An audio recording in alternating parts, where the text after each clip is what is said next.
All right.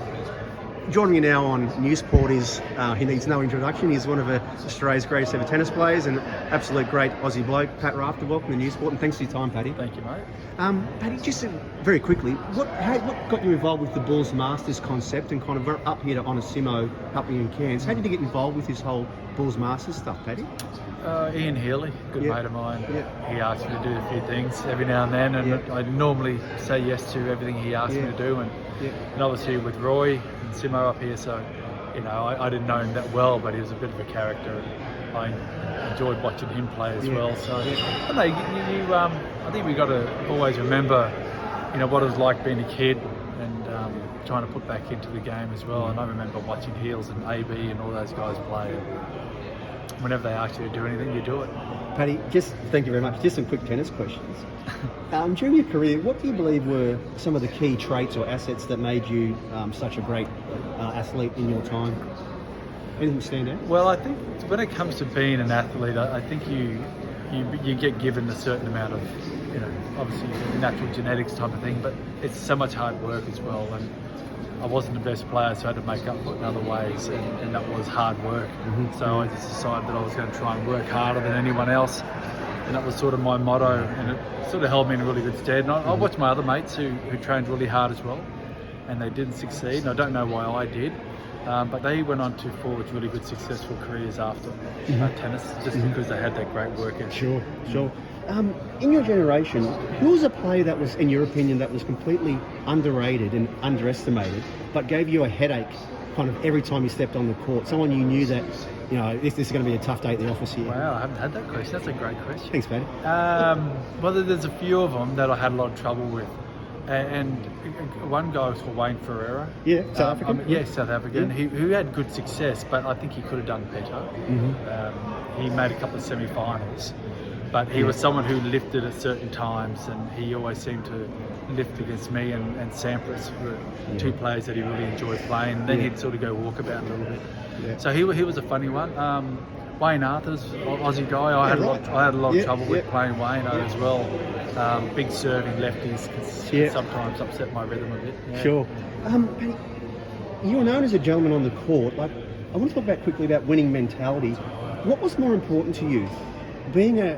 Demonstrating extreme sportsmanship or winning at all costs? Because you're a natural competitor, but you also believed in very, very deep sportsmanship on the court. Yeah, winning's important because that's what you're doing. That's why you're playing the game, to win and to be as best as you can. But there's a line, isn't there? I think there's a line you don't cross. And sometimes you might sort of edge, you're on the precipice of it a lot. For instance, if an umpire made a bad call and you knew it, it sort of was like, oh, hang on, how obvious was it? And you just realise that they're going to make bad calls anyway, and it's just going to even itself out. Yeah. So sometimes most times you don't get involved with those type of things, and other times you might say, oh listen, it was him, you can have it. But generally, so they're just sort of nuances of how far do you go, even when you know the situation is what it is. Yes. It wasn't like Gilchrist where he went on walk. He went to that stage where he said, I'm done. But you were known to be someone who just, took the good with the bad and rolled with it.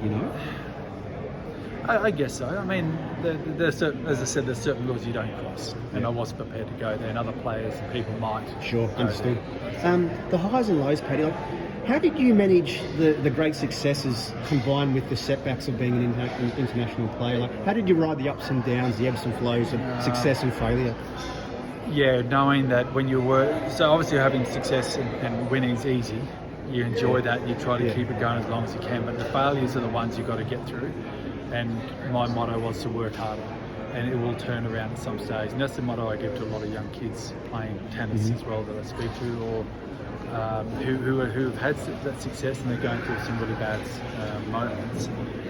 Keep up the work ethic, keep up the hard training, and it will turn around. Sure. If you're good enough, it will turn around. And that's what I believe in. Sure. And two quick ones to wrap up, Pete. Pat, your US Open wins in 97 and 98. All these years later now, how do you reflect back on winning back-to-back US Opens against Greg and against Mark back in the late 90s? I mean, how proud are you looking back on? I'm sure you've had some time to think back and reflect on that success. How do you feel now being a back-to-back. Obviously, you did many other things in your career, many other things, but those two particular wins, how do you reflect on I that? don't really reflect on it. That's the thing. It's sort of in the past. So you don't really go back there. You go back there when you ask a question, or if I do a talk and someone wants to, go back into that moment. And I will go back into it, but I don't go around reflecting on it. And I don't think about it. It's just, How do you feel when people talk about you winning those back-to-back? yeah, US it's Opens? nice. It is good. But it's history. Yeah, in a Yeah. way. Yeah. Good history Yeah. and great history, and I love Yeah. it. But I felt like I've had a few different lives. Yeah. My childhood life, then my professional life, and then my family life. Yeah. That type of thing. And I just put that in that category. And I'm living a different life now. Sure. So it's weird. It's really strange. It feels like it was someone else doing it in a way. Yeah. So yeah, I can reenact it and go through it all, but it was my dream, and those dreams came true. And I think that's probably what happened. Sure. That's how I reflect on it if I ever do. And lastly, what do you believe will be your lasting legacy, like in terms of the way that people know you on the court, off the court? What do you feel that your legacy will be for others to how they think about you? I presume the way they think about me now. I presume. Great guy. Whatever. I think, I don't know, mate. It's not something that I often think about. Again, I live my life and I stay true to myself and my family, and they're the most important things that I do. And people, how they see me, is how they see me, how I'm remembered. I don't exactly know, but I presume will be how I sort of seen as now. Sure. Pat, it's a pleasure. Thanks for your time. Thanks.